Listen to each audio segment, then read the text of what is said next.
Join us for an enlightening experience where you will gain a deeper understanding of the purpose and essence of opening your eyes. This is your chance to enhance self-awareness and personal growth with a shift in perception that provides a fresh outlook on life. Embrace the journey from consciousness to superconsciousness. Coming live by Barrett Kunyan. Well, here we are. Welcome, welcome, welcome. Who do we have? Jesse Hal from The Missing Link. Welcome, brother. It's a real honor, pleasure to have you on our platform.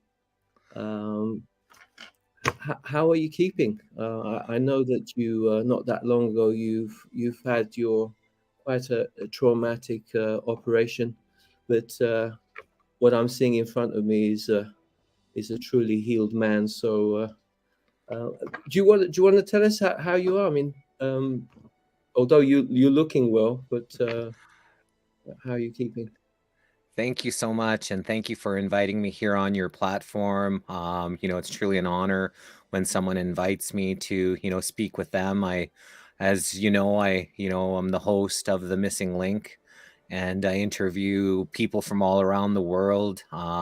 Just really, really busy. We're booked for all of April, all of May, and already booking into June. We've upped it to like 5 days per week. So we've done 444 interviews in 2 years. And so we're just, kind of get that out there. So when someone asks me, I feel very honored. So I'm doing okay. I may be looking good, but yesterday was the second day of me not using any crutches. I had a double hip replacement surgery, which was a lot more rougher than I thought. So they literally cut off your legs, and then they attach these metal pieces into the femurs that go halfway up the femur. So half the middle of your thigh is this metal that goes all the way down. And then they attach it to your pelvis and reattach your legs to your body. So they literally cut off your legs.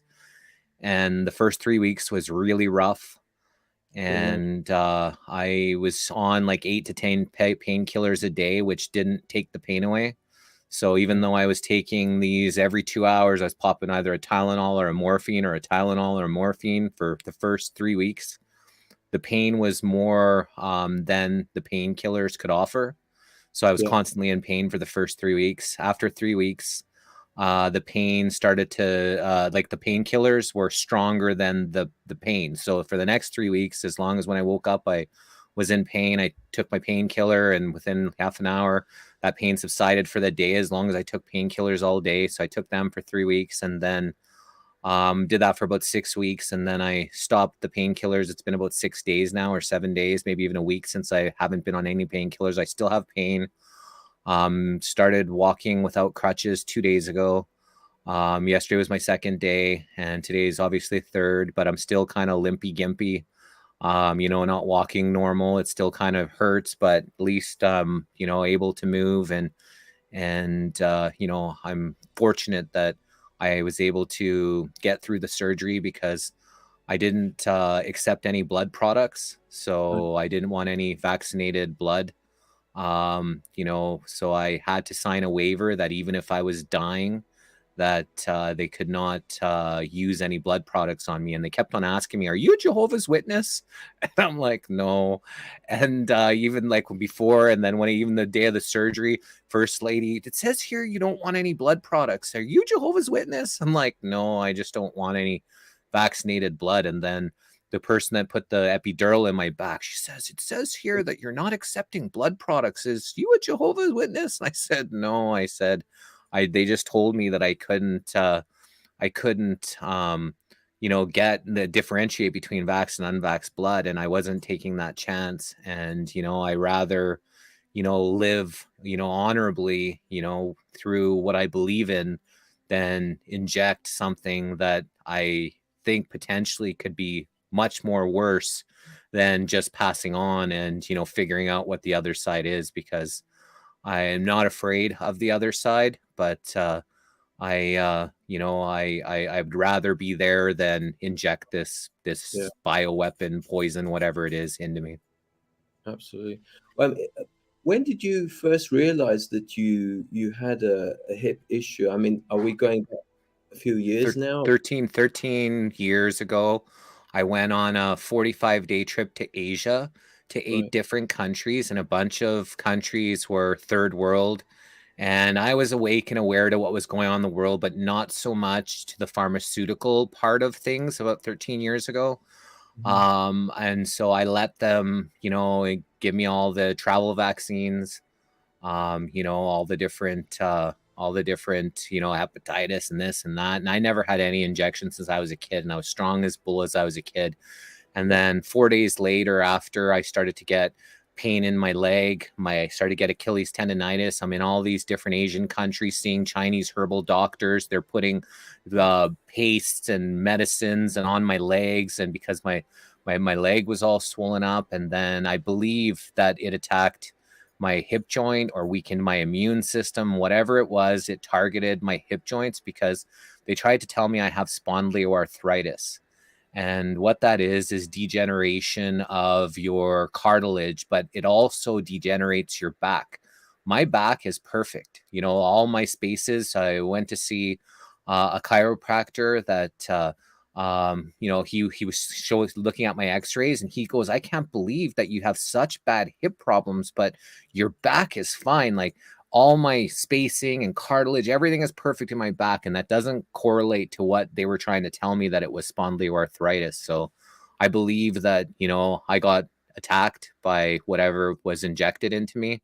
And, I've been 8 years ago, they wanted to do the surgery on me. I think it was 7 or 8 years ago. And they said at that time, 7 or 8 years ago, that I was in such rough shape that I could have jumped the year and a half lineup wait to get it done. And she right. said she would have done both my hips in 3 months. And this was 8 years ago. And So, so, like during this time, like, after finding out that, I have these problems, 9 years ago, I stopped drinking alcohol. 8.5 years ago, I stopped all synthetic drugs. 8 years ago, I stopped smoking cigarettes. 6 years ago, I stopped eating meat. I've been, taking light therapy, sound therapy.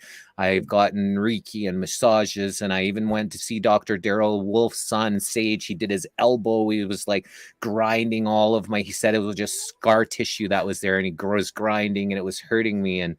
And I've done everything possible besides, I wanted to wait for stem cell therapy, but I just couldn't afford it. They wanted 10,000 per hip for stem cell. And then they kind of opened it up here where they're going to start, they started animal testing, because I believe it was George Bush in the States that made it illegal for stem cells a bunch of years ago, because obviously the more you have stem cells, the more you can naturally kind of do things to heal yourself, the less money the pharmaceutical companies make. So they made that illegal. So then they yeah, started here in Canada, where they started animal testing. They were going to be doing human trials. And then for some reason, the Trudeau government stopped all that. So there's no stem cell here. For some reason, this is helping a lot of people, but, unless you have money, then you can't really get it done. So that's kind of been my, kind of health journey for the last, 10, 12 years. yeah. Thanks for sharing that, brother. If I can just take the opportunity just to hold that book up. It's called Heal Yourself Naturally. This is with an established Chinese technique called Pai de la Jin. Um, I've been practicing now for the last diligently for about 3 years. I myself had a slight prostate issue because I'm 55 now, believe it or not. And so, yeah, I mean, things slow down, and I've used this technique, and I avoided go to the doctor because I truly feel that I've managed to detect the problem and caught the problem and healed the problem. But it is an incredible technique which you basically working on your meridians, on your pressure points, using you've got a bench where you stretch, and basically it, because the spine being, it helps the flow of the energy, and so, and with the breathing exercises that go with it, it it's an extremely powerful modality, and it has healed a lot of people. And there are a lot of positive, there's a lot of positive testimonials to back what I'm saying as well.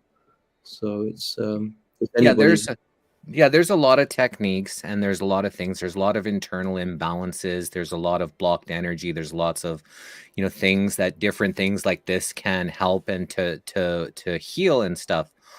For me, my right hip, it was bone on bone. So literally people, are saying, well, you can do this and you can do that. So I would have to separate the bone and regrow cartilage inside. I've tried manifesting it. I've tried self-healing. I tried everything over the last 13 years, and, everything that kind of was presented to me, and I wasn't able to do it. And, I figured that, getting this hip surgery was, kind of the way to go. I didn't want to do it. I wanted stem cell. I wanted to wait as long as possible. But with the things that happened in the last 3 years, how the hospital was shut down, and wondering if you were able to get into surgeries anyways because of not having the juice inside of you, there's lots of things that happen. But one of the things is, because of the last 3 years, there's a lot of people that are afraid of doctors and hospitals and things like that, and maybe are not getting certain procedures done because of how afraid they are.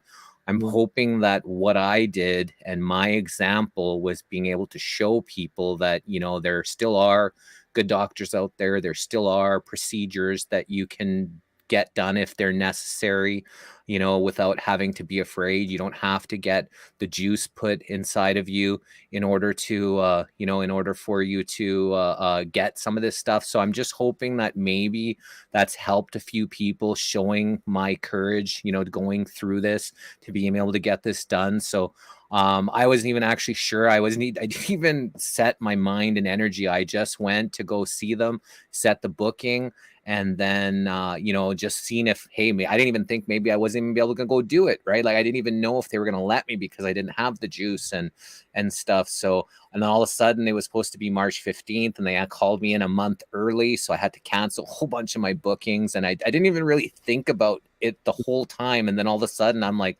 wow, I can't believe I'm getting this done. I'm letting them cut off my legs, because they literally cut off my legs. And so it was just something that I'm glad that I have gotten it done, because who knows when the next, crazy event's going to be. And maybe by that time I'm going to be healed and strong and not have to worry, because I was in constant pain. Like, I was truly, like, if I didn't do anything and I just laid all day all around, I was very minimal. I couldn't move myself in certain ways, but I didn't have pain. But as soon as I go out for a half an hour walk with the puppy, or I go dancing, or I do a little exercise, or go play basketball, after that I'm in excruciating pain, where I would just use cannabis to help the pain, because, like I said, I stopped the pharmaceutical drugs 8.5 years ago. And so in that time I maybe had taken 10 Tylenols over, the 8-year period, when I was just that's the most that I took of pharmaceuticals, right? Because if, I was in Vancouver with my cousin, and we walked around for 3 hours, and I could hardly move afterwards. So I really needed a Tylenol, because I was in such bad pain after walking for 3 hours, right? So, there's times and instances that I would take one, but I tried to limit it and just try to keep what was inside my body for, just as clean as possible, because I'm still was always hoping that it could heal. But regrowing cartilage is a very, tough, if not impossible thing. Yeah. No, thanks for sharing that with us, brother. Here's a question I put down earlier that I thought I actually wrote it down. So I thought, although we've got a beautiful free flow conversation, no real topics attached, we're just going with the flow. But what inspired you to the missing link? I mean, did you have I don't know how many years ago you had this preconceived idea, one day you'll be sitting here and, okay, today I've got the honor of interviewing you, but when did it all start for you? And why the missing link? I mean, what is the missing link exactly?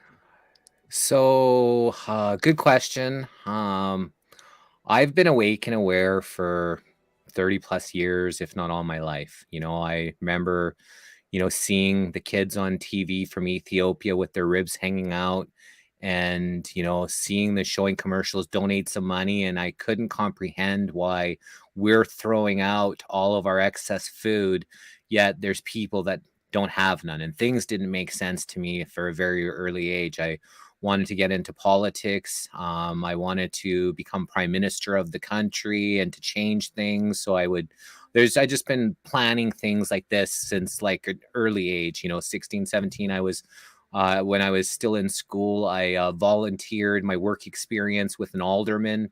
So I was like trying to learn about these type of things. And then I had, gotten kicked out of my house when I was 15, just before I turned 16. And then that kind of turned my life a whole bunch, trying to figure out how to live. And, and still I was trying to go to school. And then I got adopted by the streets. People took me in, a lot of really rough and tough people. And so I'm still got this mission to want to help people and help the world and become prime minister. But I'm, involved in like some pretty crazy underworld stuff. And so I'm trying to organize them to take the government and like, to see if we could do that. But so I used to have these big meetings and, to try to share people what's going on in the world. But they were more interested in making money than helping the world, right? It was all about them and their look and their money. So that didn't come to fruition. And then I got caught up in drugs and alcohol, which kind of made my life really crazy for a bunch of years. Still learning, still trying to help people, but still, making poor decisions. And, just like it was just a kind of a wild, crazy ride for about 20 years. And then, Facebook pops on. And then I start getting more research, start connecting with people, start sharing information, start learning more, start building up the network of people, connecting with like minds. Doing that, sharing information for 13 straight years. But I would share conspiracy stuff, funny stuff, and cute stuff. So it'd be cute, funny conspiracy, cute, funny conspiracy. So I would not want to overburden people with just all the craziness that's going on in the world, but I would like to share funny things, cute things, plus health things, and just, positive, but then throw in, how the darkness lurks and some of these shadow underground governments and different things. So I would be kind of mixing in that kind of stuff with that for 13 years. And then the pandemic, start of 2020 hits, and the start of 2020. And first thing I said was, they lit up the 5G, and that's why the people were dropping in the streets. And that was my first thought of what happened. And I kind of still think that that's kind of what happened, because they needed to protect their golden goose called the 5G grid in order for, and if people knew that it was dangerous, then people would be like in England tearing down the towers and things. Like people would be really upset if they knew that these towers were causing, physical harm to people. So, 2020, hits. And then in April, there was Meditate with the Earth Day with David Wilcox. He was doing a live. I was telling everybody we need to meditate for the earth. I was promoting this and all this, and then he's live. And then I decided to go live that day. And I had been doing lives for 3 or 4 years before that, guest appearances on people's shows here and there. When I broke my foot in Thailand, I was doing lives there showing Thailand, and because I was stuck in Thailand for 3 months when I had a tib-fib fracture. That was before this one. I broke my heel in 2 places. So I was stuck in Thailand. I was doing live. So I wasn't like, like new to lives and things. I had a friend that she needed she wanted some help. She had these 45 subjects, equanimity, love, peace, tranquility, all these 45 different words. And she wanted to go live every day for 45 days to share a little bit. So I took it seriously. I wrote every single word. I wrote the definitions. I wrote sometimes poems about it. I wrote everything. So we went live for 45 straight days, every single day, sharing these subjects. So, and then we did another round. So we went 90 straight days, every single day for 90 days, sharing on these subjects with a friend of mine, Melissa. She wasn't doing lives, so she just wanted to help become comfortable. And now she does lives and, does all these things. But that was kind of my introduction. So when we were meditating with David Wilcock, I went live. And then all of a sudden, all these people started to show up. There was like 15, 20, 25, 30 people. They're like, this is great. I brought my Tibetan singing bowl. I was ringing my bowl with, David Wilcock and his wife. They were all ringing our bowls together. And they're like, this is great. You need to come back here tomorrow and do this tomorrow. So I was like, okay. And so the next day I came up and we just did the live, and then incorporated starting off putting on some techno music, and then I danced for 5 or 10 minutes at the beginning, and then put on some healing frequencies, did some guided meditation, did the Tibetan singing bowl, and then they're like, we love this, you got to come back tomorrow. So I was like, okay. So I went back the next day, and then I was like, we need to create a name for this, and we created the name called the High Vibe Love Tribe. And so that's kind of the name. I got everybody to put their names in, and that's kind of the overall name that we picked, was the High Vibe Love Tribe. So we went live every single day during the first year of the lockdown, starting in maybe April, May, maybe April. Yeah, it was in April, for 11 straight months, 7 days a week for 2 to 4 hours a night to raise the vibration. So at the time when the world was in fear, they wanted people being afraid. They wanted people to be separated. They wanted people to be scared. We kind of pivoted. Instead of me talking about the world and the conspiracies and the darkness of it, we decided to go to the light and just be a light, be a pillar, be a lighthouse for people. Anybody could be researching all day long. Then at 7 p.m. my time, which was 9 p.m. Eastern, every single night, 7 days a week for the entire first year of the lockdown, we decided to, raise the vibration. So it started at 15 minutes of dancing and then a half an hour. And as I was doing it every day, I'm getting in better shape. And then we got up to an hour. Then I started incorporating weights into my dancing. So I'm getting in shape 7 days a week, dancing for 1 hour, sometimes even an hour and a half, but usually it was about an hour every single night. So I was in the best shape that I was in years, but I was in so much pain afterwards, right? So, I would take some cannabis, do the dancing, to help me with the pain and help me with the energy. And then, we would, after the hour of dancing, we would sit down, we would have guided meditation where I would ring the Tibetan singing bowl, and then we put on some healing frequencies. We'd interact, but part of the High Vibe Love Tribe was no conspiracy, no virus, just about love and about positivity. You got all the other places that you could talk about. You could talk about whatever you wanted to, but we wanted to keep it at a high vibration at the High Vibe Love Tribe. That was one of the mandatory things that we didn't want people come, do you know that this just happened? No, I don't. And we don't want to know it here, right? You can go share it on any other place, but here we just wanted to protect the sanctity of what we were trying to do by increasing people's vibrations. And a lot of people said, you literally saved our lives. People said, we would have such good sleeps because we would listen to the High Vibe Love Tribe, be in a calm, peaceful, beautiful place, and then be able to go to sleep. So during that time, I was contacted by someone that said, we're trying to put on this truther telethon, and we're going to get a whole bunch of truthers together, and we're going to, have them back to back to back. Would you mind being like the MC and the host? And I said, I have no problem doing whatever it is to get the truth out there. I'm 100% in. I said, if I have to be there from the beginning to the end and you don't really get anybody, I got to talk I'll just do whatever to make this happen. So that was, great. It was a couple weeks, before, 3 weeks before. And then 13 days before it was supposed to be put on, the person, which is total basket case, she phones me. And she's crying. She's like, I can't believe they want to sell. It's done. There's no more Truth or Telethon. It's done. We have nothing. They're like, then they wanted to sell products and people left and split, and now what are we supposed to do? I said, you know what, me and you will do this. There's 13 days. We got nothing, right? There's absolutely nothing. Starting from ground zero, 13 days. I said, me and you will put this thing on.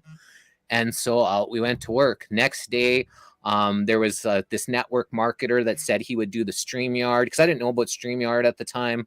He would do the StreamYard program in the background. He would do all the background stuff for us. Me and her were getting guests, and we were getting a whole bunch of guests. And all of a sudden, day comes 13 days later, and there's me to start the show. And I put on, I have some really nice suits, like a Hugo Boss suit on. I put on a really nice suit, and I was there for 12 straight hours, and one after another. And I think we had 26 truthers, one after another. And it was great. I work really good under pressure.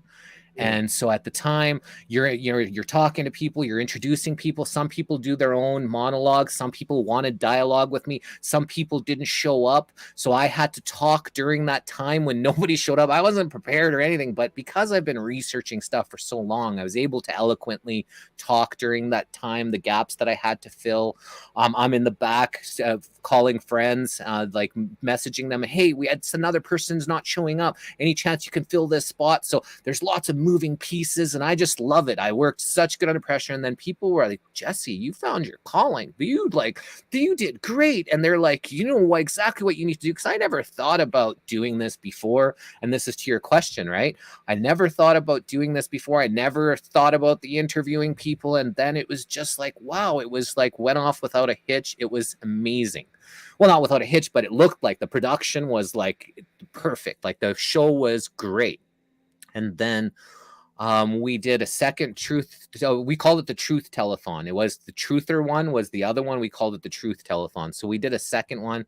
During the second one, this crazy lady, who probably is even worse than, just being crazy.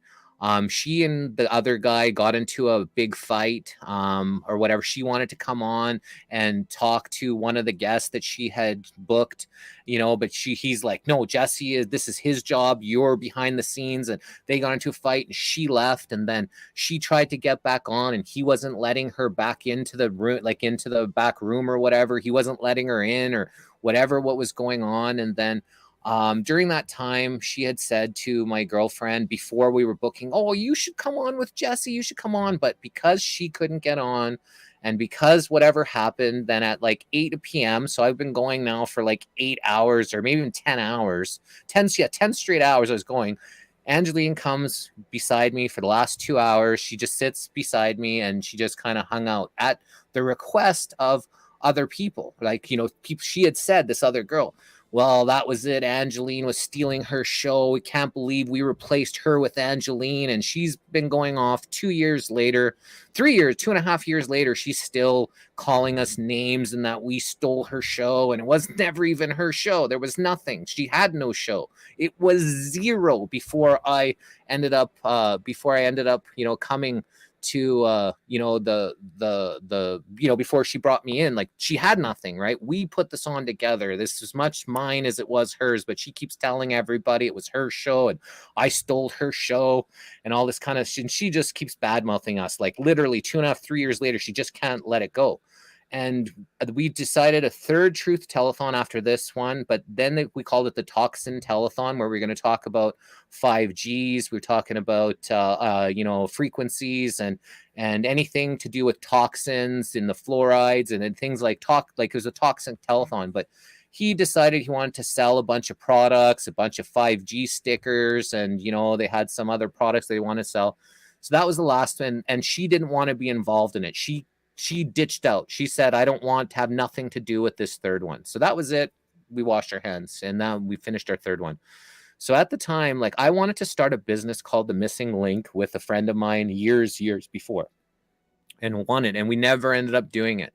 And I was like, the missing link. I go, that would be a great name for, to interview people. We're looking for missing links about the world or the world around us that that they want to share with us. And I'm like, that's great. And then, I talked with my girlfriend, and we, had already, like, I was connected with lots of people, and plus we got a bunch of new connections with the first 3 truth telethons that we did. So, first interview we booked was Henna Maria, was an activist out of Denmark, and she's now living in Spain. She used to be in the work for the United Nations, and now she's an activist. And that was our first one. And then our second one was on Juan Antonio Manzur, and then we had John Keane, was a really brilliant, podcaster guy. We had him, and I reached out to Lee Camp, and he's someone who I had looked like I've subscribed to, watched his stuff for years and years, and I love his stuff, but he hammers both sides, left and right. He just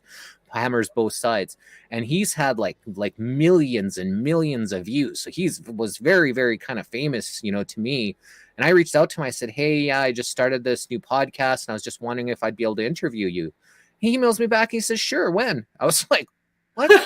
I was like, oh, okay. And then I gave him a date, and he was show number 7. And then we had 6, and then Sasha Stone was the 7. I had him on the Truth Telethon. So I had known him from the Truth Telethon. And then I had somebody that was a friend of mine at the time. He said he was interviewed by David Icke's son. And he's like, I can give you his information, and you can ask maybe to see if he wants to come on your show, David Icke, Gareth Icke. So, or you can ask to see if his dad will come on. Well, I didn't even know who Gareth Icke was. Never even heard the name before. I was never someone who subscribed to David Icke's stuff. I'd hear his clips. Wow, that's pretty cool. I never read his books. I never followed him. I never knew much about David Icke, but I knew he was a very big, famous name, that everybody knew about. So I sent an email to his son, and I said, hey, I've got this podcast called The Missing Link, and I'd really like to interview David Icke. And I didn't even mention Gareth or anything. I just, I'd like to interview David Icke. And then they messaged me back, and they said, sure. I was like, what? And so I couldn't believe that now David Icke was coming on my show. And so it's just, doing the advertising, and all of a sudden, oh, he's this, and he's controlled up, and he's a reptilian, and he's all these things, and I can't believe you're having him on. You must be this because he's on your show. And everybody's like hammering me. And then we got the other mouthpiece from the previous Truth Telethon trying to slander us in every way possible. And he's got Sasha Stone, he's got David Icke, he's this person, and just trying to discredit us in every way. And I'm just looking for information and the truth. I'm just trying to ask people questions. So when we had him on, I asked him stuff like, have you ever been asked to be in a secret society? And he laughs. He's like, they know better than that. And I said, how are you allowed to speak when others are very, very censored? Do you think I'm allowed to speak? I've been banned from here and banned from here. But I asked him questions that people don't ask him, because most people that they ask him about, the technology or the queen or the reptiles or whatever. But I was asking him stuff that I was getting hammered with in the back that people wanted to know answers to, right? And that's what the missing link is about. It's about finding missing links about the person or the world that they want to share. And so that's, came. And once I had David Icke and, Sasha Stone, and then I started getting his doctors. So when I'm sending a message to somebody, hey, would you like to be on our show? We've had David Icke, we've had Lee Camp, we've had Sasha Stone. Everybody's, you had David Icke on your, sure, I'd like to. So we had nothing. We started with 0. Nobody knew about us besides the Truth Telethon. We had a couple people, but now that you have some of these big famous people that are on your show, when you send an email to somebody, all of a sudden, yeah, I'd like to be on that. He's had David Icke, he's had, Lee Camp, sure. And so then the list just started growing, and I started reaching out to everybody and anybody. And then after about like a year of, just interviewing so many people, we get hammered again. Somebody does a video on the Luciferian agenda and all the doctors and all. We got Del Bigtree, we got all these names. And so they did this big show on the Luciferian agenda, thinking that all the doctors are working for this agenda, even though they're talking against the injections and talking against this. They're they were, saying that all these people are bad, all the doctors are bad. They're saying that they're part of this Luciferian agenda, and then all of a sudden someone sends me, my face pops on. This guy's got like 100,000 subscribers on YouTube. He's got 10,000 here, 10,000 there. My face pops on the screen, and who is this Jesse Hal guy? He's got no subscribers, but he seems to be interviewing every single one of these doctors, and he's like nobody, but he came out of nowhere. And how does he have, is he part of the content creator for? And so I was being like I got shown that I was like this interviewer that's interviewed all these people, but it's because of my hard work. I'm emailing like 30, 40, 50 people a week. Everybody says, oh, you should interview this person, you should interview, and I'm just like, probably got 1,000 invites still out there that people haven't responded to, if not more, right? And so the reason why is because I was able to get that David Icke. I was able to get now all these doctors saying, oh, David Icke and Del Bigtree and all these people, sure. And that's how the transformation of the missing link started. Like it's got a life of its own. I have no idea what we're doing. We're just, I've got a list of a lot of very famous people that I could interview again and again, right? Because we just had such a good rapport. But we're not even inviting them right now. It's just anybody and everybody, whoever, like most of the people that this week and next week, like this week we had Tom Renz, who's kind of a famous lawyer, but we had to kind of put him into the mix. I had sent out an invite however long ago, and then one of his assistants called me and just said, hey, is this date good? Yep. I was like, even though I had an interview already booked that day, because I've been trying to only do one interviews because of my hips, I just said, okay, so we had 2 interviews that day. Sometimes I have to make do with some of these more famous people or, lawyers or things with their time, and just if they have a certain time. But so that's kind of the evolution of the missing link and how we got started. So I know that was a long answer, but there was a lot of pre stuff to tell you about how the missing link transpired. Yeah, and I think the numbers stack up to something like the last look I had was about 450 something interviews you've done. 444. We just did 444 yesterday. Wow, that's amazing, brother. That's pretty amazing. I was going to say, I want to say a big thank you to a guy called Jeff Cloud, because he was my mentor for quite a while, and he wrote a book called Waking Up in the Dream. Did you by any chance have a look at the book, or you? No, I haven't, but we did interview Jeff. There's a guy named Jose Luis. His name is Jelf. Yes. Who goes by, he's the one, you need to check out this Jeff guy. You need to check out this. And so I looked and I said, wow. And so I reached out. If anybody, like, I don't do too much, background information. If I see somebody is out there sharing truth, if someone's out there, being public, voicing their opinion, I'll interview them. I don't have any A to Z. It doesn't matter if you're talking about gardening or if you're talking about, biomolecular, theology or whatever. We'll interview anybody and everybody. And he was a great interview. He's in Thailand. That's right. Yeah. And he helps a lot of stray dogs as well. It's beautiful. On the side. It's just, because thanks to him, I managed to connect to your beautiful energy, and the rest is history. And here we are. And I believe you also interviewed Colin Joe O'Brien in South Africa. South Africa again. I never knew about him. I didn't even know who he was. Someone said he'd be a great interview. I was with that was you that suggested him. Yeah. Okay, so and like again, so when people just tell me, hey, you should interview this person, and just like prime example, and then that's how we found him, and he was another fascinating man, fascinating story. Yeah.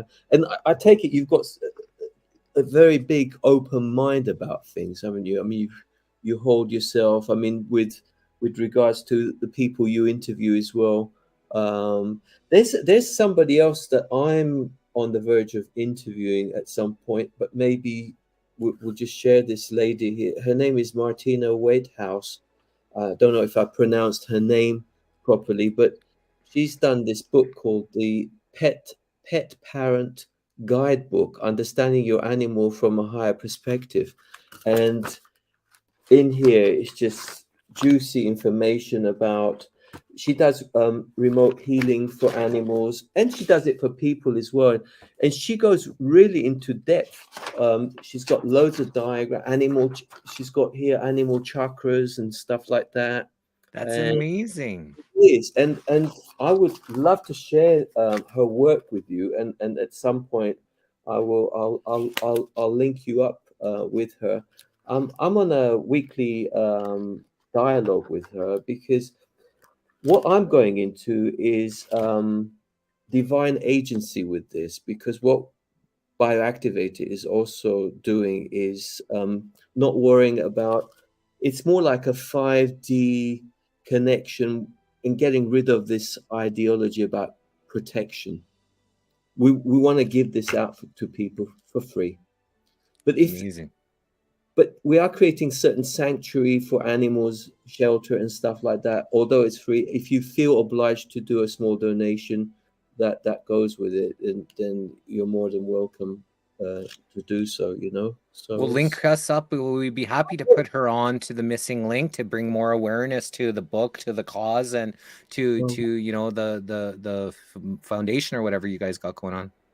Yeah, no, I mean, it's like I said, she's got tremendous. I mean, she's based in Croatia, and she's her origin, I think, is she's German, but living in Croatia for a few years, and she's got a beautiful retreat there, and she's on the verge of organizing workshops and stuff like that. So it's amazing work, and it's great to share, and you're such an inspiration as well, even for our platform, because you've got a beautiful way of conducting yourself when it comes to you treat people.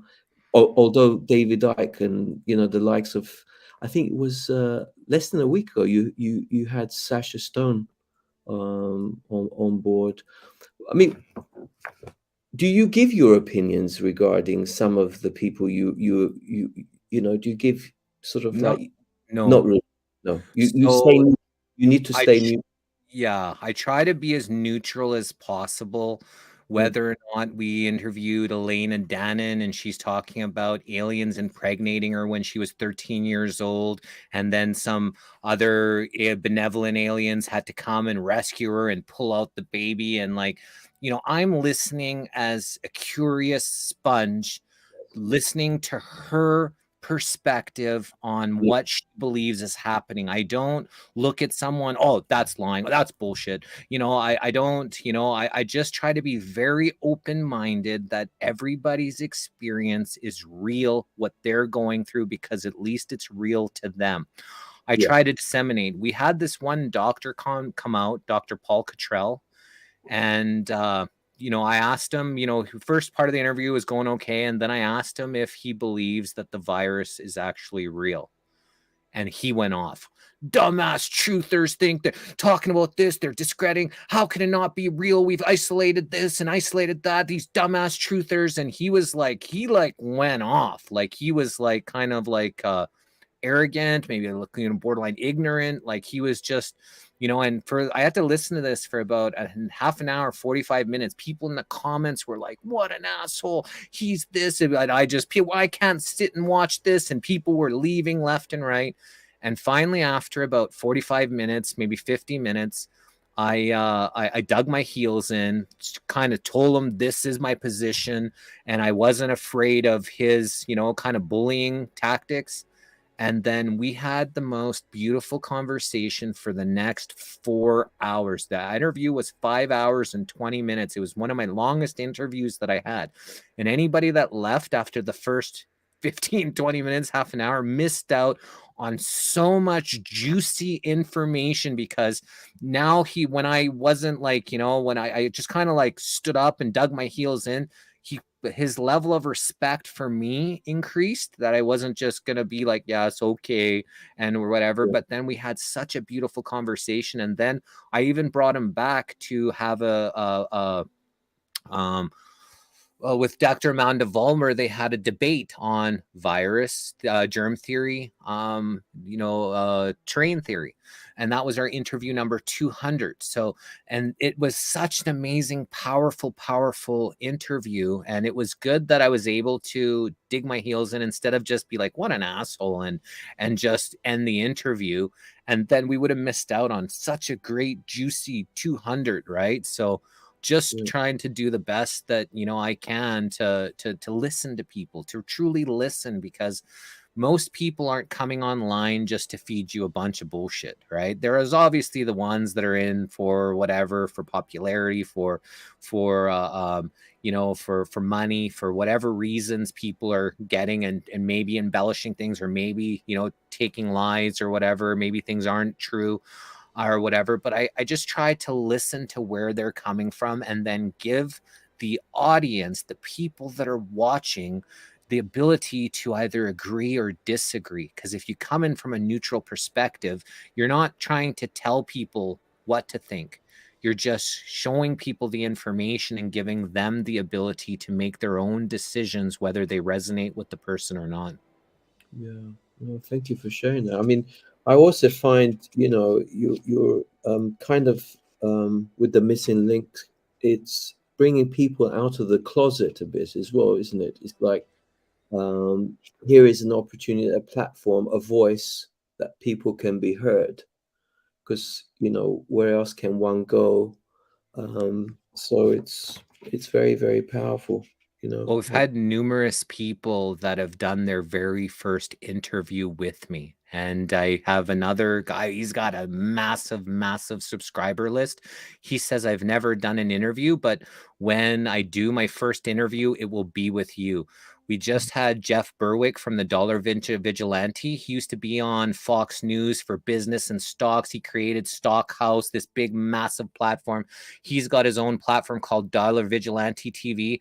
I know a girl that told me she's been following him for 10 years and hasn't seen him do an interview or whatever. And I reached out to him a couple times, and then all of a sudden he reaches out and he's like, okay, sure, we can do this.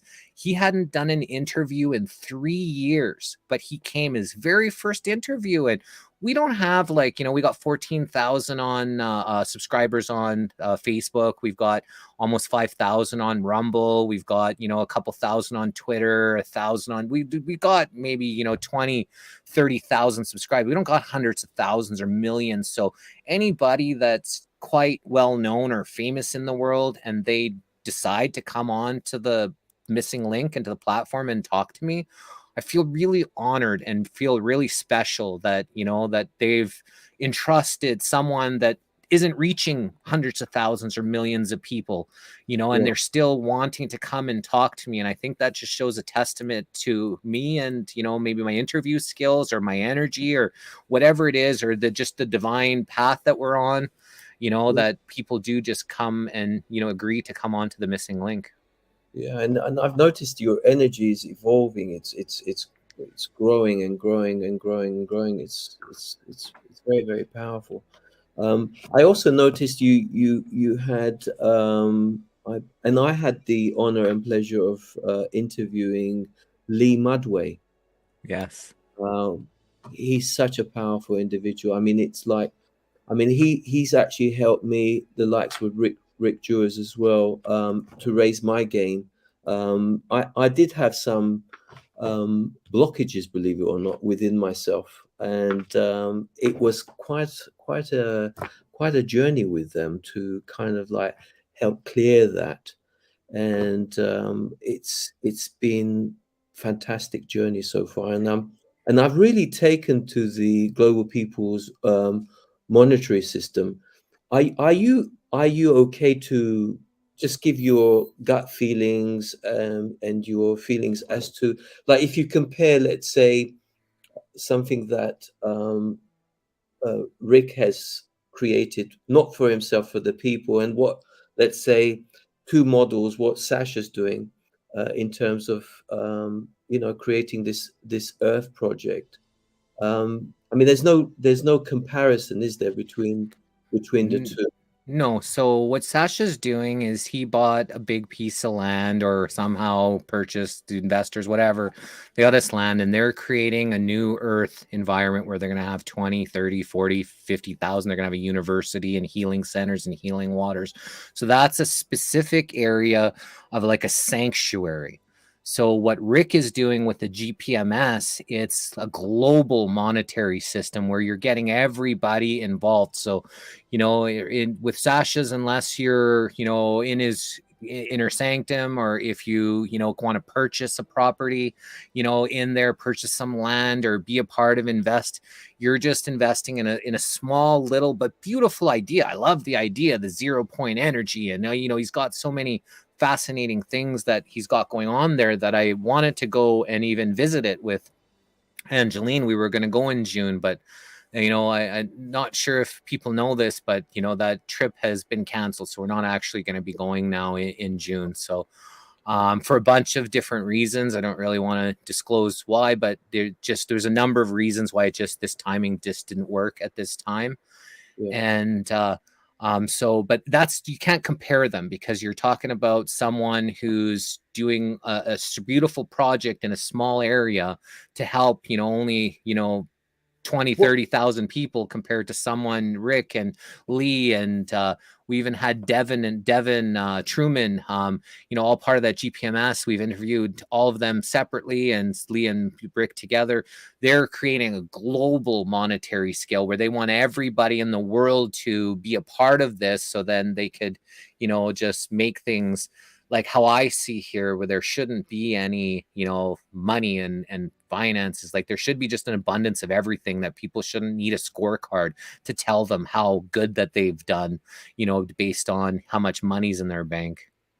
I mean, I love Sasha Stone, and I mean, he's such a presence, but one thing I don't understand him as a person is he's representing a small percentage of people, whereas Rick seems to be representing people who've got no voice, and he's representing people with voice, and he's getting a lot of money coming in.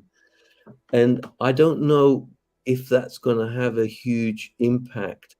Whereas I feel what Rick is doing is having more of an immediate effect, because the vast percentage of the world's population, they don't have a voice. So, I've learned to rest my ego as well, because, last year, my operating system, I had a bit of an ego. And now I've parked it, and I'm grateful for my ego, because it's without the ego you don't grow.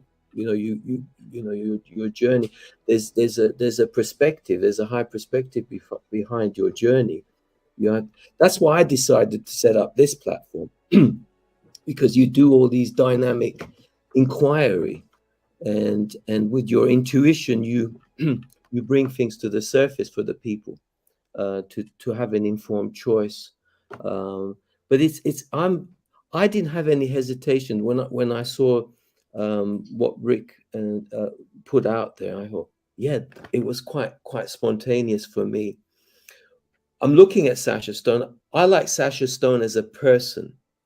When he's talking, there is such a powerful presence. I mean, if he came on board with GPMS, wow, that would be incredible presence. He could still do his other projects as well, but just align it all together. It would be so powerful. But we'll see.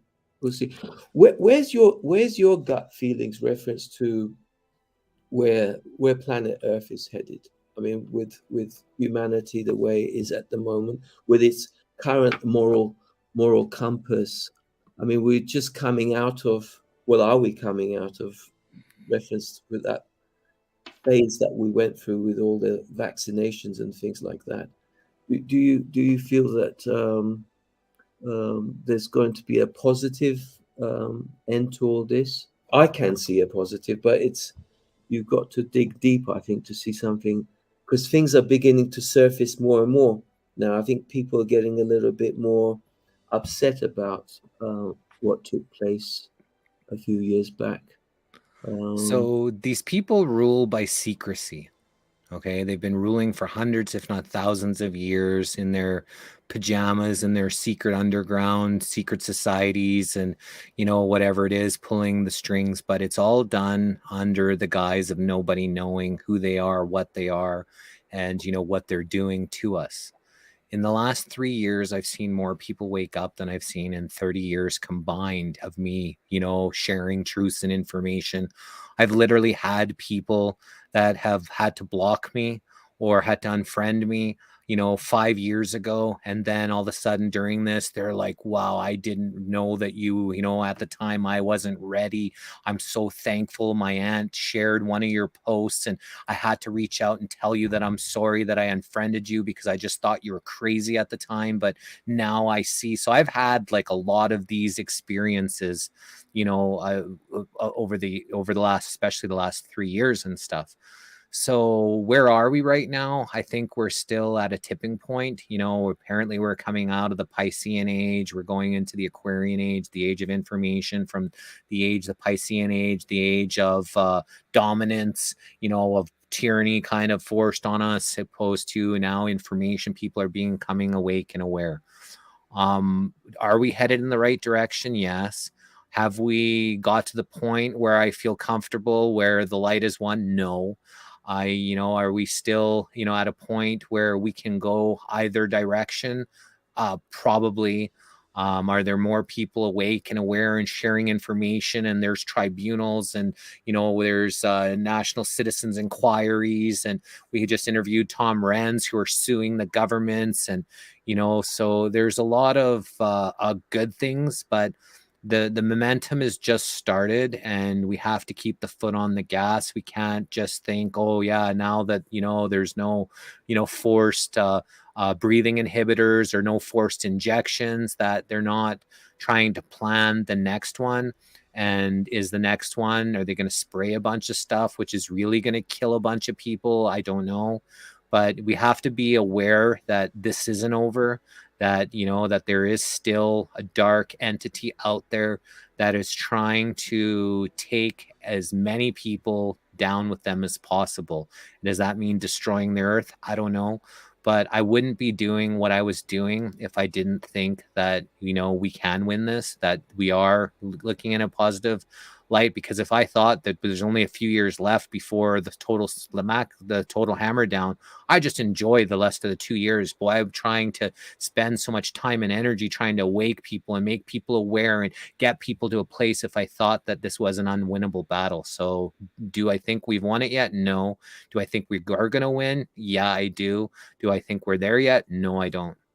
The thing, thank you for sharing that. I mean, the thing that I find when you get incredible people like David Icke on your show, and you know, juicy people who seem to know their subject pretty well, I think what people really need is a set of tools to understand how to use it. For me, it was understanding what is natural law, because the system that we got in place, there's no point trying to beat the system that's in place, because you're never going to win that one. You know, they got the judges in the pockets, you know, the police are working for the corporations. So it's just, you're never going to win that battle. What I find the best thing is to be in your truth, to walk like you do. I mean, I saw you not that long ago. You gave a speech, which is maybe a little bit outside of your comfort zone. I don't know. It was the first one I've seen you do that. I never And did one before. I salute you, Thank you. because that's bravery at its best. Because a lot of people wouldn't do that because they're afraid of the repercussions that can go with that. You know, a lot of people have died for less. You know, and you've stuck your neck out. And as far as I'm concerned, you have a huge heart, And that's what we need. We need more people to now come out. And I would like people like David Icke and everybody else to actually give powerful tools to the people now, here today, because you can't buy your way out. Because I can see I think there's a lot of filthy, dirty money out there, and they want to now do something with this money. They want to offload it. So there's some interesting projects which are starting out. But for me, one of the reasons why, the main reason why I thought I put the bioactivation, is to be the voice and it's just, I'm representing not just people, I'm also representing all organisms on the planet. It includes trees, it includes animals, and people alike. So I'm actually honored, and thank you very much for connecting me to your missing link, because I do treasure this opportunity to connect and converge with your energy, because what I saw that day, like I said, everybody has a bit of a comfort zone, and some people are kind of weary, but it was a very brave thing that you did. And I don't know I'm sure you got a lot of positive feedback on that, no? When you Yeah, went.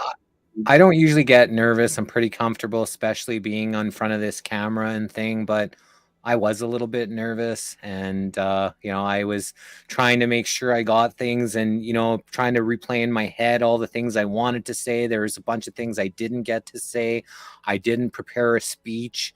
I just went because I asked the lady that invited me. I'd never been invited to speak at anything like that. I'm up and open to speak at anything, right? Because I feel I need to speak out, because I believe I've been given the knowledge that I've been given. I've been given the heart that I've been given to actually do something with it, to speak about things. So anytime I get invited, like when I got invited for that Truth or Telethon, I'm in 100%. Like when I got invited to come to this speech for this, thing that they were doing, I drove, 2.5 hours to drive there in the middle of the country to go and to do this speech. So I was a little bit out of my comfort zone, but I think I did a fairly decent job. I had a lot of positive feedback. Oh, good job, Jesse. A lot of people were really happy about what I did. And I asked her, I said, should I write a speech or should I just talk? And she said, just talk from your heart. I said, okay, that's it. And that's came like from my heart, and without being super prepared, but I got a lot of information in me to share. So it wasn't that hard for me to do, because I've been researching this stuff for a very long time. Yeah, no, well done, brother. Well done. I mean, even with the 9/11 situation, I mean, it's like it was never resolved.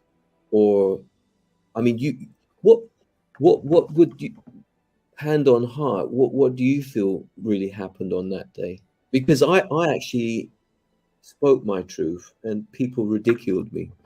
I mean, I actually went into the actual holographic technologies that the power, and I choose my words very, very carefully, Jesse, because words have spells to go with it. And that's why I say were past tense, because the powers, they had the powers, but I don't feel that they have the powers anymore. Because David Wilcox talked about the looking glass technology they had, and for me, and even David Icke spoke about the 2012 scenario where it was the end of the Gregorian calendar and the reintroduction of the lunar calendar, which is just pure light energy coming, showering the earth, awakening the souls that are here. It's like a wave of energy coming. I mean, I'm not a channeler, but I have this ability to siphon information and energy, vibration, frequency, and I'm really blessed to have people like yourself and other people who are now turning up, showing up, shall I say, on Bioactivator. I've got few people who I'll be interviewing very soon, and they seem to be working with they've got these certain languages, and I'm sure you've had a few yourself. They call it light language, and they work with the Palladians and what have you. So it's really, really interesting times, isn't it, Jesse? With the exposure, how things. Where do you sit with regarding things like things like first contact, reference to um, we humans being invited to on a galactic level, in terms of, have you ever had any experiences yourself? Have you seen something out there? Because they say now if you've got infrared cameras and things, if you look up in the night sky, you'd be able to see some interesting movements. So are you connected to, are you comfortable in talking a little bit about what you might have experienced in terms of something interesting you want to share with us? Yeah, Um, so I've never personally had any experiences myself mhm. connecting to aliens, galactics. Not yet. I've not yet. I've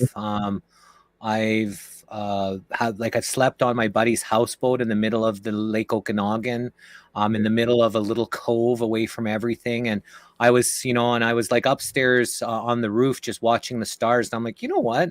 I'm actually going to sleep out here. So I went and I got my blanket and pillow and I slept on the roof. So I was watching. And during that time, I saw 3 shooting stars.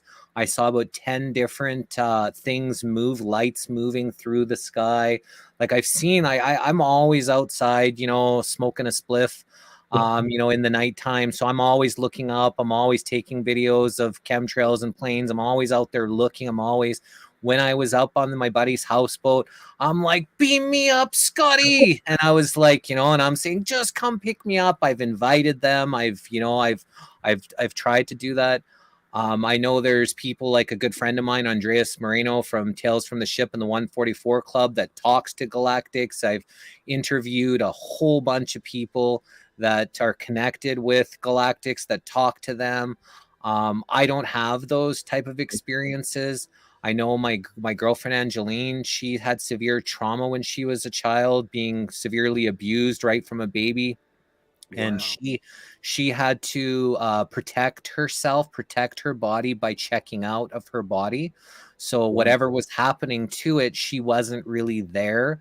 She was Right. in another dimension with angels and fairies and things like that. So she learned that there's more here than people see at a very, very young age. So people that have gone through severe trauma have learned to become the wall, to not become their body, that things are happening to and stuff. So there are people with these skills that have these connections, that are connecting with these, outer beings.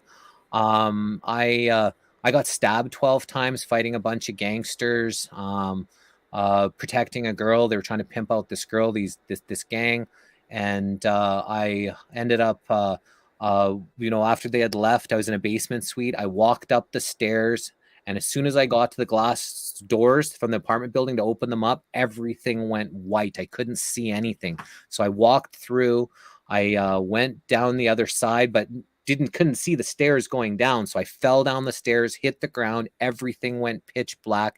And then I had a voice distinctively say, "Get up or you're gonna die, Jesse." So I had like the voice of God or whatever that voice was that Yeah. directly communicated with me. And then I saw my body when we were in the operating room. I saw my body lifeless on the table with about 10 doctors and nurses around me as I floated away.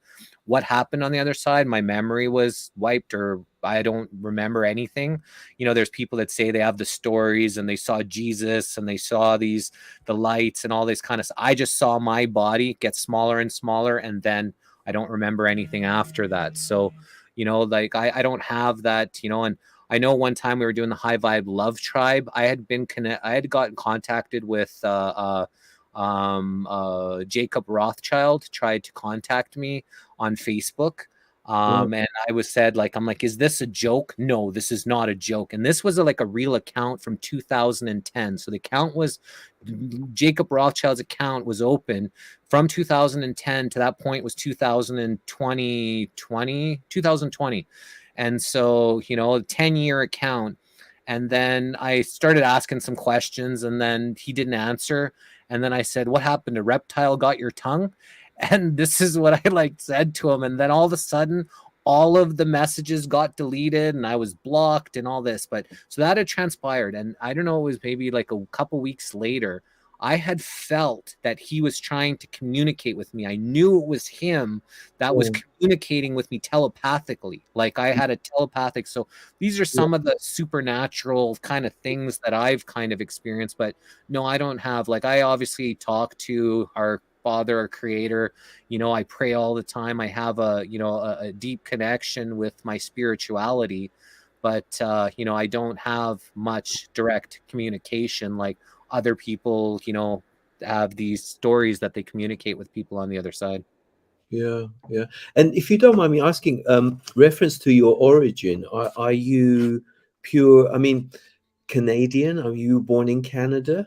Do you have a bit of a, because I'll tell you mine in a minute, it's a bit of an identity crisis, but tell us what your So my nationality is Czechoslovakian. So my parents grew up in Czechoslovakia. You know, my mom's mom was Czech, Slovak, Hungarian, and my dad was kind of Slovak, kind of strong Slovak side. And my dad was in Vienna, I believe, working, and he had asked my mom to come to Vienna to go see him. They were dating, and she went there, and then they got married in Vienna, and then that's when the Russians invaded. And so this was in 1968. The Russians invaded Czechoslovakia. So they had a choice to go back to the country that just got invaded by the Russians, or they could be granted amnesty in Canada or Australia. They chose to come to Canada. And hence, you know, they came here, and then my sister was born, and then 4 years later I was born. But my parents didn't speak much English at all because they never spoke a word of English before they came.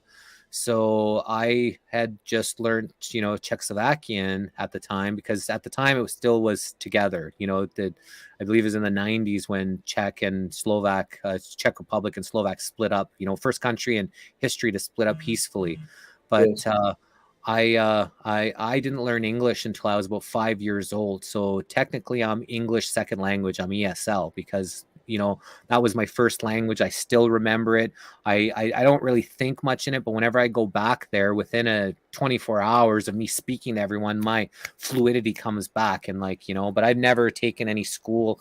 I have a hard time, you know, writing or maybe reading, but you know, that is technically my first language. Fantastic. And reference to Canada, the situation, are they trying to make Canada a bit like United States, breaking them up into sort of like little states everywhere? Do you feel that it's going to go that way, or do you feel that the system will eventually be replaced with something more positive? And then the other, Go ahead. No, I was going to say, and then do you see yourself going into politics? Was going to be my follow-up question. Do you see yourself going into politics at once, or do you think it's not a good place to go? You feel that I can answer that question first. In 2021, I think, I put my hat in the ring for politics, and I went for the National Citizens Alliance political party. So I ended up trying to go to get a house in the seat of a seat in the House of Commons for our federal government election. So I went and I went to door, had to get 100 signatures to get people to say that, sure, you know, they accept my nomination. I went out. The political party that I was aligned with was someone who I had brought on. I used to go with 5G meter towers. with meters to check all these 5G places and make people aware of the dangers. During the lockdowns, they came out with all these towers everywhere. We went to a native reserve, which is maybe like 45 minutes outside of the city of Calgary that I'm in. They said that they came in with a tower in the middle of the night and erected this tower. They woke up and a tower was there, like in the middle of the night on a reserve in an Indian native reserve. They came and they ended up be correcting this tower and stuff. So I got involved with the National Citizens Alliance, but they had an not anti-Muslim, but anti-Muslim or anti-extremist stance. We don't really have extreme, Muslim extremists and anti-extremists in our country. We don't have that problem, not like, say, in the Middle East or other places or whatever. But they went a hard stance on that, and they had it all throughout their website we're against this, narrative and all this kind of stuff. So I had a challenge because everybody called us anti-Muslim, anti-hate, and all this kind of, I'm like the least type of, I got friends everywhere. I don't look at people's skin colors and differentiate them between a person's a person. You're either a good person, you're either kind of, on the fence, or you're a shitty person, right? Like there's, it doesn't matter what color you are. There's good and bad people in every race, color, religion, and all that kind of stuff. I just look people as their merit. You know them by their fruits, and it doesn't matter where you're from. So it was hard for me to being attacked and saying, yeah, you're anti-Muslim and anti-this and anti-that, and so I went and I revamped their whole entire website with them. I sat there for 3 hours and taking out anything that could be part of hate, that could be part of just to be attacked with. But in Wikipedia, they already have this rhetoric that the National Citizens Alliance is this hate group and all this hate political party or whatever. So I went and I changed the Wikipedia. I changed it and I pressed enter. I went back an hour later. It was back to where it was before. So I couldn't even do anything about it. So I was fighting a battle because I'm pretty good with speaking, making people aware, being passionate from my heart. And I can really convince a lot of people, in the right, direction, just with my honesty and, with who I am. But when you're already painted as your political party, as a racist party, I was having so much trouble trying to get traction. I did end up getting, I think, I don't remember, it was like 47 votes or whatever. I got a bunch of votes that I did. So I have tried to put my hand in the ring. Will I do it again? I don't know. Right now, can we vote our way out of tyranny? I don't think so.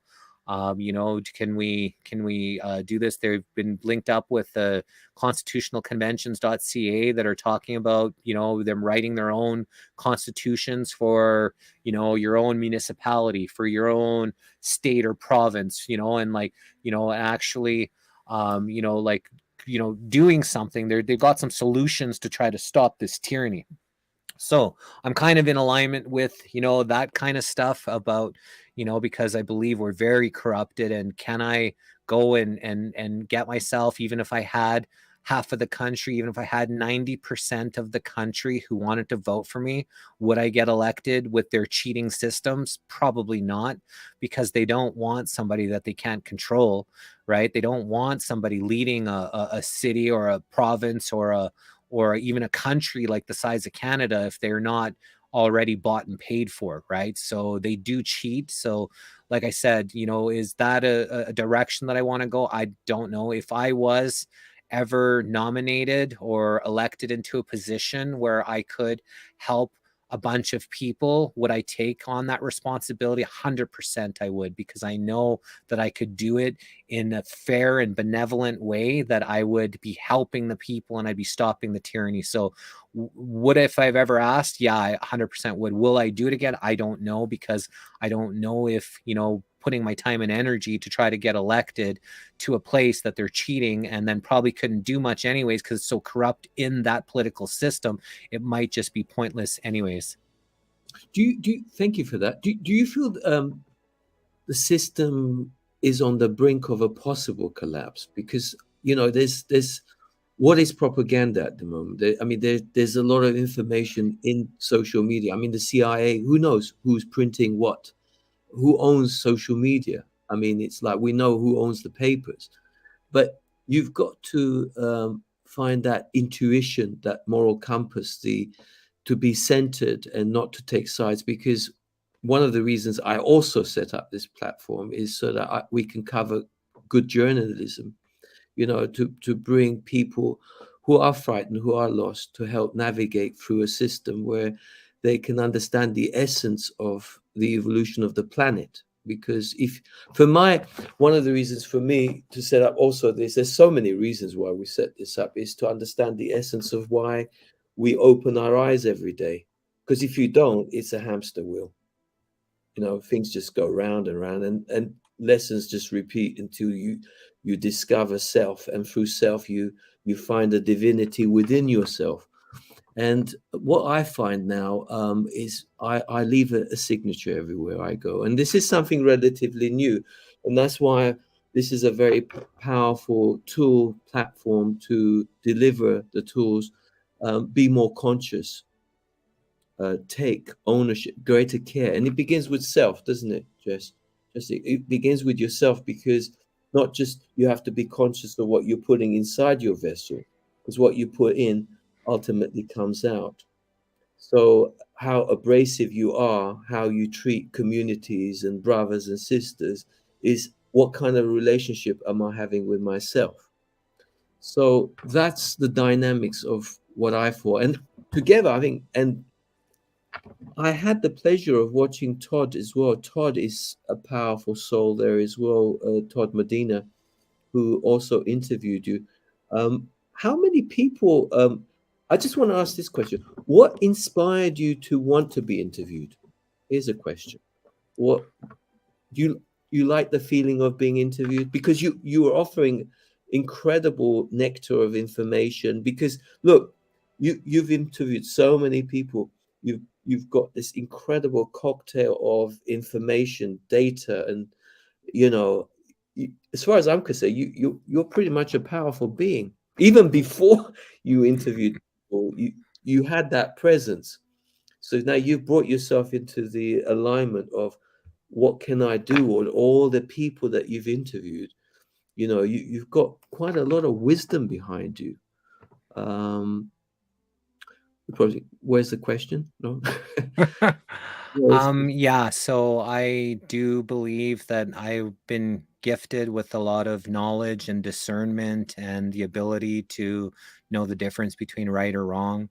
I've interviewed a lot of people. I've done a lot of research over the last 30 years. So I do have a lot of knowledge and wisdom. And I believe that, me being able to share some of that with people is a benefit to humanity. If anybody's willing to listen, if anybody's interested in asking me about my opinions, perspective on things, I'm just going to give you my 100% honest from my heart, what I feel answers. And I think that that's a bonus. So I enjoy being interviewed by people because, it's nice to know that my opinion is valued, or, even people are interested in hearing my opinion, because like we talked about before, I'm very neutral on the missing link. I don't give too much of my opinions. I've been starting to share a little bit more and more, of myself, and trying to, add a little bit of me into it. But, the missing link was basically created to get people talking about themselves. I've been talking about this stuff for 30 years, 13 straight years. At the time, I guess 15 or 16 straight years on Facebook. I've been talking and hammering this stuff into people, and, either people listened or turned people off or whatever it was. But this was a time for me to get people talking and get people's opinions and stuff. But yeah, I will freely share my opinion. And if I'm ever needed, and if I'm ever asked to go into like a rally or things like that, like if I can, I'm 100% in, because I rather do what I can while we're facing this tyranny than to think maybe I could have done more, because I'm fine with me and who I am and what I've done so far, and whatever transpires, I don't have regrets. I don't have, well, I wish I could have done more. And like, I do wish I could have had more money to be able to do a lot more and implement a lot of things I have in my brain that, you know, because of financial restrictions, I haven't been able to do a lot of things. Like, this was me 25 years ago. I was drawing maps on solar technologies bouncing off the roofs of cars and buildings. And this was 25-30 years ago. I was planning solar technologies and things, stuff that nobody even heard or really talked about 25-30 years ago. So, you know, if I had at that time finances, then, you know, there would have been a different solar than we have now. It would have been a lot more free energies and stuff like that, right? So I constantly have a lot of ideas and things that I'm able to think and put into the collective consciousness, and then other people later on end up doing these things and stuff. And like, I don't care about any recognition or, you know, monetary financial gains and stuff. I just want this world to be a better place. And, you know, if I just have just the bare minimum, like I've never had like not enough. I've always had enough to take care of myself. I've lived in houses with indoor swimming pools and on lakes and things, but you know, I just spent my money. Like I never had more than $10,000, you know, in the bank or whatever, right? I've never had, you know, a lot of money, but I've always had enough to comfortably take care of myself, right? And just live a good, comfortable. I've had a great life. I had a wild roller coaster of a ride. Just me being me, like I've always just opportunities and money and this and that, but never in a point where like I made 20,000 off this one business helping people with foreign immigration and all this kind of stuff. Well, the guy ended up paying me like $2,000 a week for like, you know, 6 months or 8 months. He'd give me $2,000 and here. And at the time I was still partying and spending lots of money. And if he would have gave me 50 grand or 100 grand, I could have took that money and invested it into a business and, you know, did something with it. But when you're partying and you're just getting a couple thousand here this week and took a couple weeks later, you get another couple grand, you're just blowing through the money. So by the time I ended up getting 60, 70, 80 grand, I didn't have any money. You know, I blew through all of it, right? Like, so, you know, that's the type of, you know, kind of life that I had, that, you know, I've just spent it on my friends and family and, you know, enjoyed. Like I've literally, people would come to my house on a Friday and they would leave on a Sunday. This is the best 3 days I've ever had in my life. It's like a black hole. You come into your house and you never want to leave. Indoor pools and on lakes. And but I just opened my house and my heart. And like sometimes I was smoking cigarettes at the time. I'd be buying 13 packs on the weekend, you know, and like I normally wouldn't go through, you know, 2 packs of smokes, but because people are coming to my house, I'm buying the booze and the alcohol and the cigarettes and whatever, right? But I just want everybody to enjoy themselves and have a good time. Like my heart has always been, you know, bigger than my brain at times. Yeah, well, thanks for sharing that. I was going to say about, do you know anything about electroculture? I'm sure you've heard of it. No? It's basically you run a copper line into the where you've got your plant growing to the root. Yeah. So there's like, it's like grounding. So one of the most important things that you can do, and it's actually going to want to do that myself here, is run a copper wire from your bed into the outdoors, into the ground. Because if you ground your bed, people have found that they've been able to get, you know, huge benefits physically to their bodies and stuff just by copper. But in that same essence, you can run a copper rod into your garden, and your crops will grow a lot more because it's getting some electromagnetic energy from the ether, and it's going into your garden, being able to create these abundance in these crops. Well, we're very blessed, Jesse, because we're into a bit of agriculture here in Bulgaria. It's mainly for fun. It's turned out to be a little bit more fun because we don't sell it so much. You know, we like to share. In fact, I was going to say, I'll send you a private message one day, and maybe if you're okay to give me your address, I'll be happy to send you some of our products, because we produce in abundance of different herbs and spices here in Bulgaria. So, and in our village, we also produce Well, I would say that the best honey. So if I'm going to brag about something, I don't say I drive a Ferrari, but we've got this small plantation of we grow rosemary, sage, thyme, and close by we're very friendly with the people who are producing the honey. So as a token of my love and from Bioactivator, it would be a pleasure to put something to you at some point. I will. I don't know how long how the shipping is, because I sent something recently to the UK and it took like almost a month to get there, but it won't go off. I think honey and stuff will should be okay. So I would if love that. And I love honey. Honey is best from the people in that area. So, like for you and your people of your village and the people around you get the most benefits out of the honey, because the bees produce the enzymes that are needed for that climate, that altitude, for the people in that area. Not to say that if you sent me some honey and I ate the honey, I wouldn't get benefits. Of course I would get benefits. I wouldn't get the same benefits as you would, or as if I had local honey from my own area. It's always best to get the honey. Like people say, oh, get the Manuka honey from New Zealand because it's so, it's got so much properties. What's that?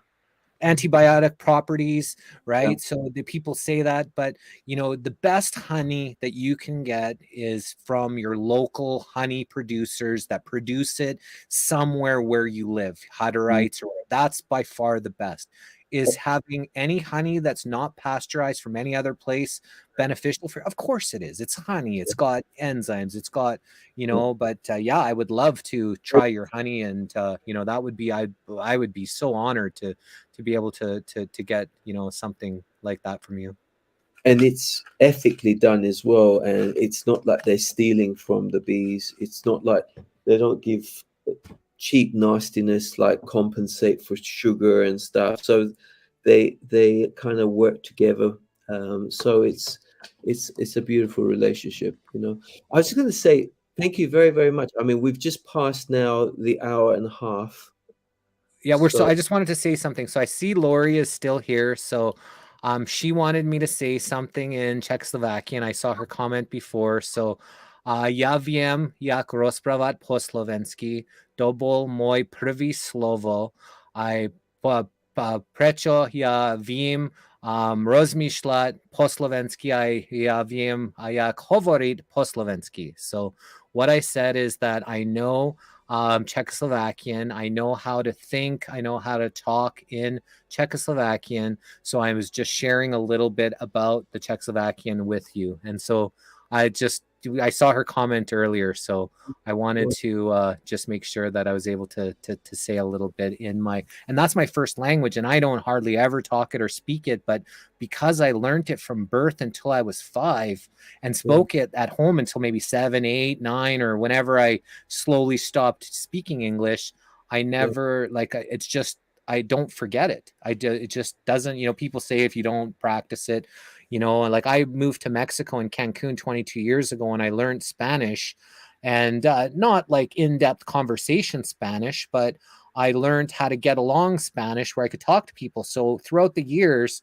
anytime I met someone and I knew they were Spanish, I'm like, ¿Dónde está? So where are you from? And then I would, and they'd look at me and they're like surprised because I don't look like someone that maybe would speak Spanish. So their face lights up, and then I get to talk to them a little bit in Spanish. So I get to practice a little bit. So I've practiced a little bit over the years, but I've never really I never really forgotten it. I don't know if it's because I've practiced or just that's the way my brain works. But, I do know a little bit of Spanish. I do know a little bit of French. I know some things in Korean. I know some things in Chinese. I've had a very multicultural. I know some things in, Arabic. I've had a lot of friends from a lot of different places. Mm-hmm. So I've learned to, a few words here, a few words there and stuff like that. But, my first language is Slovakian, Czechoslovakian. Second language is English, and then supposedly French. I learned it in grade 1, 2, 3, 4, 5, and 3, 4, 5, and 6 or something like that. So I do know a little bit of French as well. So there's no German there, thinking because there's a Ach, nein. Apfelkrufen. So I know it's like I know a little bit. So ach nein is oh no, and Apfelkrufen is apple cake. And so I do know a little bit of German. Is like I said, I student of life, and I know a little bit of a lot. Yeah. Do you think you might get David Icke back to another show? So I was always in contact with his assistant, or Gemma, and I was in contact with her, and then I've been like Gareth and me kind of email back and forth every once in a while. Gareth Ike came, his son. I ended up inviting him on the show. It was a great episode talking to him with Gareth. And then I've been trying to get his dad back. I've asked a bunch of times, and then now I don't even get a response back from his assistant anymore. So I asked Gareth the last time. I said, hey, is there any chance we could get your dad back? And he said, I'll see what I can do, but I never heard anything. So I would like to. I think it was because I was a little bit adversarial, asking him about, like the tougher, have you better been a secret society, of why are you allowed to speak, even though at the end he told me we could only have 1 hour. And it ended up being 1 hour and 50 minutes. He almost went double the time. And at the end, he was like, oh, this was fun, right? Yeah. So he did enjoy himself because, like I said, it wasn't a regular interview. I just started my interviewing, career, or whatever you want to call it. I just started interviewing people. So I was still very fresh. And, like 400 interviews in, I'm a lot different now than I was when I started, as, you practice makes perfect. You just get better and better at things that you do. So I think it would be a much better interview, but I think it's just, he's like, well, what kind of questions is he going to ask me? Is he going to be like that tough again, trying to, so sometimes I maybe think that maybe it, but I'm not sure. But I haven't been able to get it back on, and I am trying to get him, or I have been trying to get him back on. Yeah. I mean, Sasha Stone, I mean, he's a amazing guy as well. I mean, you've had him a few times as well. 10 or 11. For some reason, he seems to have likened me, and I think it changed when like we were having our first truth telethon. He was very kind of he's very in your face, right?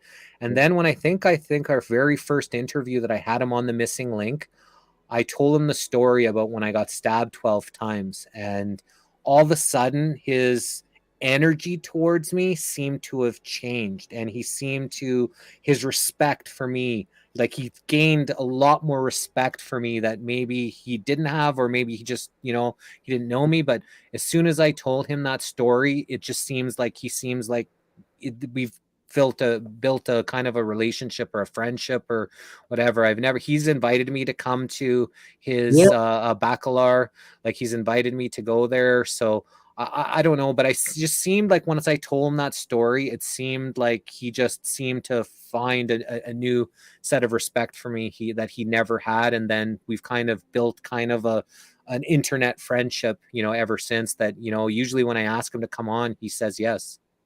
I would love to connect him with the likes of Rick Jurors, because it would just be a formidable team. It would be a powerhouse, because I think a lot of politicians, not that he should be going out there to intimidate the politicians, but he doesn't even need to put it into words. There is such a physical presence, that frequency, that energy that he's putting out there. It's like I still think he could do much bigger and better. Well, this could be a launch for him. So we wish him all the best with that. And but he's really busy. Like he's got a lot on his plate, and he's doing a lot of different things. I don't know what he's all involved in, but he's got a lot that he's doing and a lot that he's taking on. So, I don't know how even connecting him with Rick, who, would, he would have time for it, he'd even see it, or he'd just be like, okay, that's just, I'm sure he's being introduced by hundreds or thousands of ideas, per month or whatever, right? So I'm not sure how he would connect with that, but, just because he is, a really busy guy, I think, kind of just on his own with what his own undertakings are. Yeah, because he kind of did a little confession thing on your show, reference to when he fell off the horse. Mm-hmm. I think that had a bit of an impact on him to slow down a bit. Mm. So who knows? I think we'll see. We'll see how it goes. But it's been an absolute pleasure, honor to have you on by Activator, and who knows? Maybe we'll have the pleasure of having you back again, Jesse, because we love your energy. We love your work, and we support you. We salute you, and we're excited to know that people like yourself exist, because you're a true, authentic individual. So thank you so much for being on our show. You're And very welcome, and I appreciate, like I said, I don't get asked to be I do well, get asked. I do get asked, but a lot of times people ask me and they don't follow through. So I've been asked to be on maybe 10 people's shows, and then they say, hey, we'd love to have you on the show, or even I'd love to have you and Angeline on our show, and then they just never reach out again. And I'm not one to say, hey, you told me you were going to interview me, are we still doing it? Because if someone wants to be on the show, they'll reach out. It's not I have to beg to be on somebody's show. If I have to do that, then I'm not really interested. So it's really strange that I've been invited lots of times, that people have said, like, and it keeps happening, and it happens quite often. So this is an honor to be on your show. And I see Correa says, who is the person that wants to join? Rick. It's Rick Jewers. So we've interviewed him a couple times on the Missing Link. He's gone on there with Lee Mudway, Denovan Truman. They're talking about the GPMS.world, where they just don't want money. Everybody subscribes to this system where money is eliminated. So Rick Jewers believes that he was Jesus Christ walking 2,000 years ago. We've interviewed, I think, 3 Jesuses, 2 Archangel Michaels. I know a guy who believes he's the John the Baptist. There's Enlil and Enki, and a lot of people believe that they have these connections, whether they're connected to the Akashic records through this Christ consciousness, that they have these images and ideas, and so they feel that they were a part of it. I'm not sure how people get that there's so many Jesuses and so many, but I much rather them think that they're Jesus than the devil. So, anybody that's, believes that they're these gifts of light, I'm all for. Like this one guy who thinks he's John the Baptist, he was like a real rough and tough, kind of like a pimp and a drug dealer, and all these kind of things, and he kind of turned his ways, and then he thought he was picked up by an angel, and he's got all these pictures, so I helped build his website, and he goes around with his Bible, and I rather him believe he's John the Baptist preaching the word than going around selling drugs and doing these criminal things. So, you pick what you rather have. Some people, oh, that's just crazy. Well, I'd rather have that crazy than doing some destructive things on the earth. So, that's kind of the way I look at it. But it's been an honor to, and I really appreciate it. And I'd like to invite you on the Missing Link so I could pick your brain if you're up for something like that, and then bring more awareness to you and your show. Oh, that would be a pleasure and a half. A pleasure and a half. Fantastic, Robert. Thank you so much. I mean, and my love to Angeline. She's a beautiful partner, and I can see that she's very healing to have around. And I've seen a few, because she's becoming less shy now. She's less camera shy now, and she's shining through. So I'd like to send her a big hello and much love. She was here a little earlier. She's just started her new course. She's I don't know, I never heard of a course starting on Saturday, but apparently she just started her new course today. She's starting her schooling or whatever. So she's probably not here right now. She's in her course right now, but I saw her during her break. She came in and said hi and said a few nice things. Oh, bless. Well, thank you very, very much, and sending you continued success with Missing Link, and also you're looking really well. I mean, I was going to say speedy recovery, but you know, you're looking well. Really proud of what you're doing, and keep up the good show. And we're an alliance, brother, so we're always sending messages to each other, and we support and we salute you. And, appreciate, love you, man. Thanks to you and to your son for helping, make this stuff happen. So appreciate him helping you and just getting out there, because the more people speaking out, the stronger we all are. The more people we know that's on our side. A lot of people are awake and aware. They're just too afraid to speak out. A lot of people are awake and aware that they just don't want to get in front of a camera, don't want to talk. That's fine. There are people, but the more people that are out there speaking, the more people that are sharing what they truly believe, the stronger we all become, because it's really important that, people know that we have the numbers against this tyranny, and there is enough people that are willing to fight against this tyranny, because I will never, succumb. I will never die on my knees. It's not what I've been built, with, and it's not how I've been programmed. I'm here to help make this world a better place. And as long as I have breath here, I will be fighting to make this world better. On that note, thank you very much, and take care, and we'll see you again soon. Bye, everyone. Thank you. Take care. Bioactivator would like to thank you for your kind support and donations. Through Barrett Tunian's guardianship of this platform, his activation of truth harmonizes, neutralizes, and unblocks the meridians that connect, balance, and purify all that comes in contact. Do no harm is the key that fully opens the heart's voice to be in the union of the I Am presence, and will represent every living organism on the planet whose voice would otherwise not be heard. Remember, the truth will set you free. Do no harm, cause no loss, and do not impose upon the freedom of others. Love, light, and